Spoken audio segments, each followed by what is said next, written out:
तुम कितनी भी मेहनत कर लो, कितनी भी मेहनत कर लो, तुम में से 90% ऐसे बच्चे होंगे जिनका एक सब्जेक्ट में कोई ना कोई क्वेश्चन छूटेगा।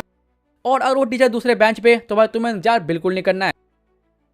तो कैसे हो? लेकिन उससे पहले अगर तुम ये वीडियो एग्जाम से पहले देख रहे हो तो ये वीडियो तुम्हारे लिए बहुत इंपॉर्टेंट है, क्योंकि देखो तुमने साल भर लगा के एक बहुत बड़े सिलेबस को कंप्लीट किया है। और जरा सोचो, एग्जाम में तुम ये पूरा सिलेबस सिर्फ 3 घंटे में खत्म करना है। मतलब 3 घंटे में इतना विशाल सिलेबस लिखना है। और मुझे पता है तुम में से आधे लोगों के एग्जाम में बहुत सारे क्वेश्चन छूटने वाले हैं। लेकिन ऐसा क्यों? क्योंकि देखो उन्हें नहीं पता कि एग्जाम में टाइम मैनेजमेंट कैसे करें। मतलब 3 घंटे में हमें क्या क्या करना चाहिए जिससे कि हमारा कोई भी क्वेश्चन ना छूटे। और हाँ, मैंने जो भी बात बोली वो मजाक नहीं है। मुझे यहाँ तक पता है तुम कितनी भी मेहनत कर लो, कितनी भी मेहनत कर लो, तुम में से 90% ऐसे बच्चे होंगे जिनका एक सब्जेक्ट में कोई ना कोई क्वेश्चन छूटेगा। और उसकी गारंटी मैं दे सकता हूँ। और वो सब्जेक्ट कौन सा है वो मैं आगे बताऊंगा। लेकिन अगर तुम नहीं चाहते कि तुम्हारे एग्जाम में कोई क्वेश्चन छूटे तो मैं जो बात बोलने वाला उन बातों को ध्यान से सुनना। और अगर तुम ऐसा करते हो तो तुम्हारे पास एडवांटेज होगा। तो चलो, तुम्हारा ज्यादा टाइम वेस्ट नहीं करूंगा, हम फटाफट वीडियो स्टार्ट करते हैं। और वीडियो में मैं तुम्हें बताऊंगा कि तुम एग्जाम में 3 घंटे में टाइम मेंटेन कैसे करोगे। लेकिन उससे पहले छोटी सी रिक्वेस्ट, अगर वीडियो पे क्लिक कर दिया है तो भाई लाइक कर दो, पैसे नहीं लगते। और अगर तुम नए स्टूडेंट हो तो भाई सब्सक्राइब करना प्लीज।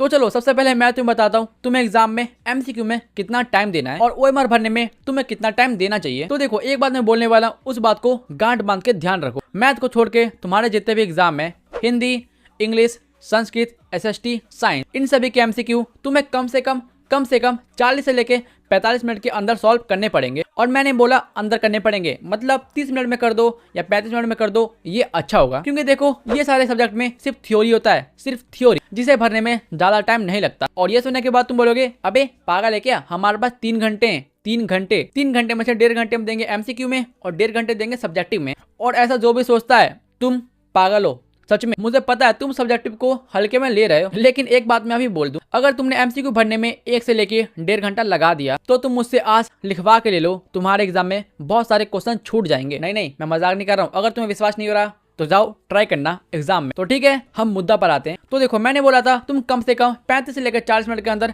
सारे एमसीक्यू को सॉल्व कर लेना। और उस एमसीक्यू को ओएमआर शीट पे भरने के लिए तुम्हें मैक्सिमम 10 से लेकर 15 मिनट लगना चाहिए। और हाँ, 10 से लेकर 15 मिनट ओएमआर भरने में बहुत होता है, बहुत होता है। और मैं तो कहूंगा तुम अभी से प्रैक्टिस करना स्टार्ट कर दो। मैंने तुम्हें इसका लिंक दिया है, तो जाओ जाकर डाउनलोड करो और प्रैक्टिस करो। और हाँ, मैंने जो भी तुम्हें बताया ये सारी बातें मैथ के अलावा बाकी सारे सब्जेक्ट पे लागू होती है। क्योंकि अगर हम बात करें मैथ की, तो भाई अगर तुम सोच रहे हो कि मैं मैथ के एमसीक्यू को आधे घंटे में सॉल्व कर लूंगा, तो भाई नॉट पॉसिबल, ऐसा नहीं होगा। तुम्हारी मैथ में कैलकुलेशन कितनी फास्ट क्यों ना हो, कितनी भी फास्ट क्यों ना हो, तुम्हें मैथ के एमसीक्यू सॉल्व करने में कम से कम 1 घंटा तो लगेगा ही, मिनिमम बोल रहा हूं मैं। और मैक्सिमम वो तुम्हारी स्पीड पर डिपेंड करता है। इसलिए देखो, मैथ के एग्जाम के दिन ट्राई करना कि तुम जितना जल्दी हो सके उतना जल्दी एमसीक्यू को कंप्लीट कर लो। क्योंकि मैंने तुम्हें पहले ही बताया और मैं फिर से बता दूं, पूरे एग्जाम में सिर्फ एक सब्जेक्ट है जिसके क्वेश्चन छूटने के चांस 90% होते हैं, और वो है मैथ। क्योंकि मैथ में लगती है कैलकुलेशन, और जैसा कि मैंने तुम्हें बताया 90% बच्चे के मैथ में कोई ना कोई क्वेश्चन छूट ही जाते हैं।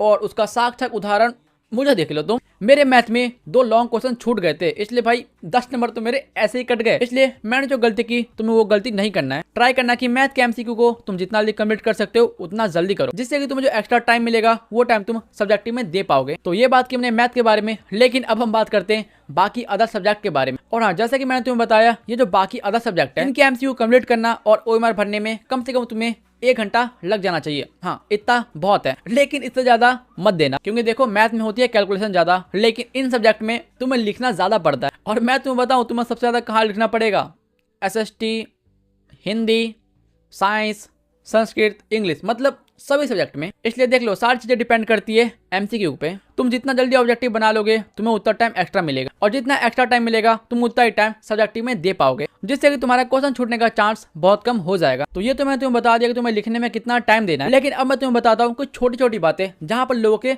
बहुत ज्यादा टाइम बर्बाद हो जाता है। पहली बात देखो, जब भी तुम्हारे क्लास में कोई टीचर आएगा अटेंडेंस सीट लेकर, वो हर एक बेंच पे आता है और तुमसे अटेंडेंस भरवाता है। अरे ये वाली अटेंडेंस सीट, ये वाली।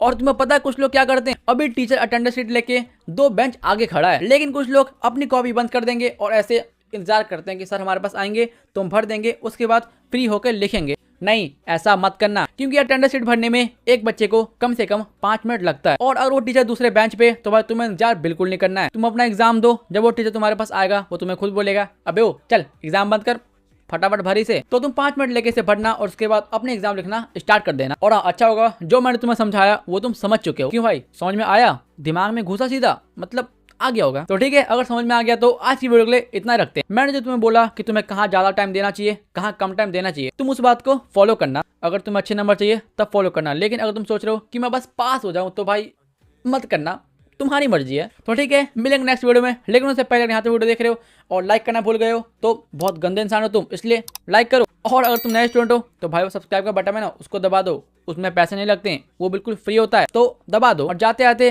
व्हाट्सएप चैनल और इंस्टाग्राम को फॉलो कर लेना। तो ठीक है, बाय। तू भूल गई? सुन सुन, इधर बेटे, बात सुन।